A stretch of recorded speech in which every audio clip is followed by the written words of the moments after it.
Olá! Para quem tem a ambição de liderar, de realmente chegar ao topo, essa nossa conversa de hoje é um prato cheio. Pense nisso aqui como uma sessão de mentoria, um guia prático mesmo.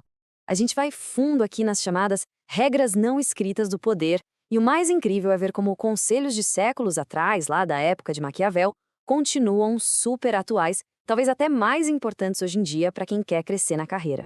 Olha só essa frase que já dá o tom de tudo. Para começar, vamos direto ao ponto, com o princípio de Maquiavel, que é a base de todo o resto. Ele diz que, para vencer o jogo, é preciso entender as regras reais, não aquelas que a gente gostaria que fossem. E para um jovem executivo que está buscando ascensão, a lição é bem clara: a ingenuidade tem que ficar do lado de fora da porta. Então, vamos lá para a primeira lição, que é a base, o alicerce de qualquer boa estratégia. A gente precisa abandonar as ilusões. É sobre encarar a realidade de frente, com um pragmatismo quase cirúrgico.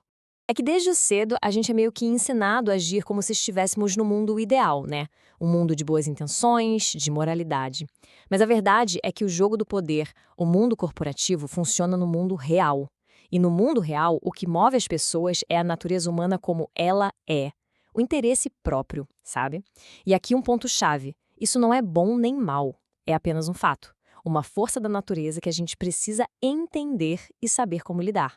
E quando a gente aceita isso, quando a ficha cai, três vantagens aparecem na hora. A frustração vai embora e dá lugar a um entendimento estratégico. Pense na flexibilidade emocional que se ganha. Isso evita, por exemplo, a queda de líderes super promissores que acabam levando a política do escritório para o lado pessoal, sabe? Eles se esgotam em brigas que nem precisavam existir. Beleza. Agora que a gente já ajustou as links para ver o mundo como ele é, vamos falar de um conceito que todo mundo adora: sorte. Será que dá para controlar a sorte? Vamos ver como um líder pode sim influenciar o destino através de uma coisa: adaptação constante. A visão de Maquiavel sobre isso é fascinante. Para ele, a sorte, que ele chamava de fortuna, controla metade da nossa vida. Metade. Mas e a outra metade? Bom, essa outra metade, segundo ele, está totalmente nas nossas mãos.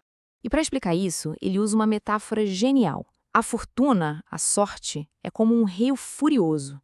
Ele sai alagando tudo, destruindo o que vê pela frente. Mas o poder desse rio só é total onde ninguém se preparou, onde não construíram barreiras, diques. Trazendo para hoje, isso é a essência da gestão de crise, né? Pense numa pandemia, numa crise de imagem, uma mudança radical no mercado. São todos rios furiosos que vêm para testar as defesas que um líder preparou ou não. Então, o sucesso, no fim das contas, vem de saber dançar conforme a música. É harmonizar o que se faz com o que o momento pede. Os líderes que se dão bem em negociações complicadas são mestres nisso. Eles entram na sala, sentem o clima, a dinâmica e ajustam a estratégia ali, na hora. Eles não ficam presos a um plano fixo se percebem que o jogo virou no meio do caminho.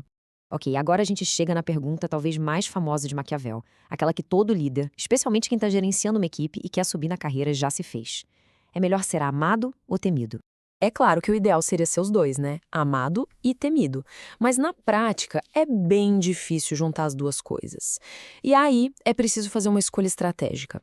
A gente vê muito líder moderno que quer ser amigo de todo mundo na equipe. E o que acontece? Ele descobre que só o carinho não garante entrega, não garante resultado. E o pior, muitas vezes isso acaba com o respeito.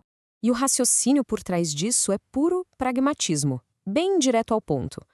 O laço do amor, do afeto, é baseado numa obrigação que, convenhamos, as pessoas quebram sem pensar duas vezes se for para o benefício delas. Já o medo da consequência, esse é um motivador bem mais constante, bem mais confiável.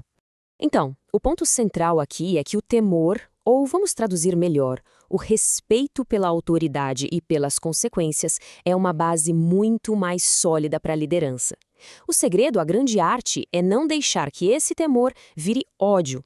O ódio nasce da injustiça, da arbitrariedade. O líder que entende isso é aquele que cobra resultados com firmeza, mas que todo mundo enxerga como justo, como alguém que joga pelas regras. E para fechar o nosso kit de ferramentas maquiavélico, a última lição. Ela fala de uma dualidade, de dois lados que todo líder precisa ter bem equilibrados: a força e a astúcia. Pensa assim, Um líder não pode ser só força bruta, como o leão, nem só malandragem, como a raposa. Cada um sozinho tem uma fraqueza mortal. O leão, com toda a sua força, é direto demais, não vê as armadilhas no caminho. Já a raposa, a espertíssima, não aguenta um confronto direto, falta força para ela. O que isso quer dizer? Que o líder eficaz tem que aprender a ser os dois, tem que saber a hora de ser leão e a hora de ser raposa. E é aqui que entra a questão da integridade. Ser íntegro é uma ferramenta poderosa, claro, mas não é a única. Às vezes, a astúcia se torna uma necessidade estratégica.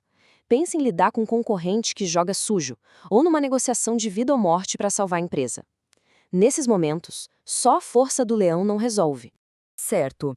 Juntando tudo isso, o que fica de lição prática para o executivo que está hoje, agora, batalhando para subir na carreira? Basicamente, o que a gente viu aqui é um verdadeiro kit de sobrevivência e crescimento, um guia pragmático para navegar no mundo real do poder.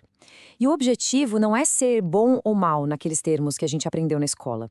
O objetivo é ser eficaz. No fim das contas, entender essas estratégias é sobre isso, eficácia.